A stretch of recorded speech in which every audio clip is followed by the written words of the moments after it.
Hello, in this video I want to show you how to extract RAR and ZIP archives on your Samsung Galaxy A70.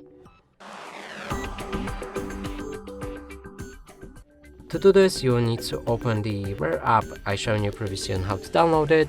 Now let's locate the files that we want to unpack. Here's mine. Let's click on it to enter the file. Now press on this plus button arrow pointing up button, pardon me, to enter extraction options. Here you can change any settings about this extraction method. I'm just gonna go with browse to choose the different designation. So let's go for movies folder.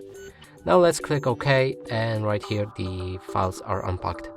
And that's it for this video. Hope you like it. Please consider subscribing to our channel, leave a like and a comment below.